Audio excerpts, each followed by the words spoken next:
আসসালামু আলাইকুম। আমি পুষ্টিবিদ উম্মে কুলসুম নীলু। আজকে আপনাদের সাথে শেয়ার করব চিকুনগুনিয়া নিয়ে। এটা একটা ভাইরাসজনিত রোগ যেটা ছড়ায় এডিস মশার কামড়ে।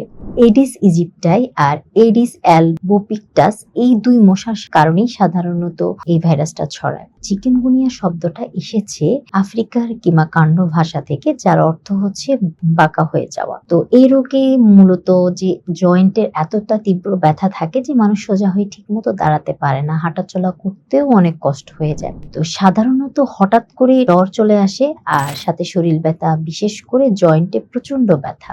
কখনো কখনো এই ব্যথা কয়েক সপ্তাহ, আবার কারো কারো ক্ষেত্রে মাসের পর মাসও থেকে যায়। তো সাথে থাকে মাথা ব্যথা, ত্বকে লালচে র্যাশ, চোখ লাল হয়ে যাওয়া, প্রচন্ড ক্লান্তি দেখা।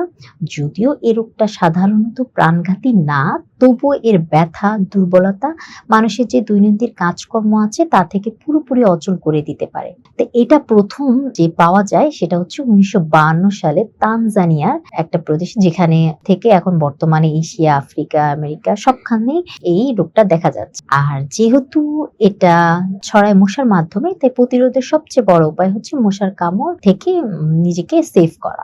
চিকুনগুনিয়ার উপসর্গ সাধারণত কামড়ের ৩ থেকে ৭ দিনের মধ্যেই দেখা যায়। তো সবচেয়ে যে লক্ষণীয় বিষয়গুলো হচ্ছে সেটা হচ্ছে হঠাৎ জ্বর, প্রচন্ড জয়েন্টে ব্যথা, হাত পা, হাঁটু, এমনকি আঙ্গুলেও ব্যথা হতে পারে। পেশি ব্যথাও অনেক সময় খুব কষ্ট দেয়। তো এর সঙ্গে মাথা ব্যথা, ক্লান্তি, ত্বকে লালচে ফুসকুড়িও দেখা দিতে পারে। চিকুনগুনিয়ায় শরীর অনেক দুর্বল লাগে আর দৈনন্দিন যে কাজগুলো আছে সেগুলো অনেকটাই অসম্ভব হয়ে পড়ে করাটা। তো অধিকাংশ ক্ষেত্রে রোগী ১ থেকে ২ সপ্তাহের মধ্যে ভালো হয়ে যায়। তবে জয়েন্টের ব্যথা কখনো কখনো কয়েক মাসও থাকতে পারে। কিভাবে বুঝবেন আপনার চিকুনগুনিয়া হয়েছে? তো চিকুনগুনিয়া হয়েছে কিনা তা বোঝার জন্য সবচেয়ে কমন টেস্ট হলো চিকুনগুনিয়া আইজিএম অ্যান্টিবডি টেস্ট। তো এটি মূলত ভাইরাসের বিরুদ্ধে শরীরে তৈরি একটা অ্যান্টিবডি পরীক্ষা। তো সাপোর্ট হিসেবে অনেক সময় সিবিসি টেস্টটাও করা হয়ে থাকে, যাতে কিনা রক্তের যে সাধারণ অবস্থা সেটা দেখা যায়। তো এই টেস্টগুলো অবশ্যই ডক্টরের পরামর্শে করবেন। আর চিকুনগুনিয়া প্রতিকার এবং চিকিৎসা। তো চিকুনগুনিয়ার জন্য নির্দিষ্ট কোনো ওষুধ বা ভ্যাকসিন এখনো নেই। তবে কিছু প্রাকৃতিক উপায় আছে যেগুলো মানলে শরীরের রোগ প্রতিরোধ ক্ষমতা বাড়ে, উপসর্গ কমে এবং দ্রুত সুস্থ হওয়া সম্ভব। তো প্রথমেই পানিটা খুব জরুরি। চিকুনগুনিয়ায় শরীর প্রায়শই পানিশূন্য হয়ে যায়, তাই প্রচুর পানি খেতে হবে। নারকেল পানি বা ফ্রেশ যে ফলের জুস সেটা খেতে হবে।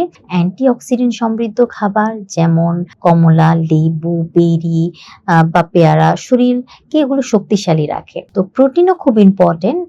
ডাল, ছোলা, সয়াবিন, বাদাম এগুলো টিস্যু মেরামত ও শক্তি ফিরিয়ে দিতে সাহায্য করে। আর আয়রন সমৃদ্ধ শাকসবজি বা খেজুর এগুলো শরীরে যে দুর্বলতা আছে সেটাকে রক্ষা করে।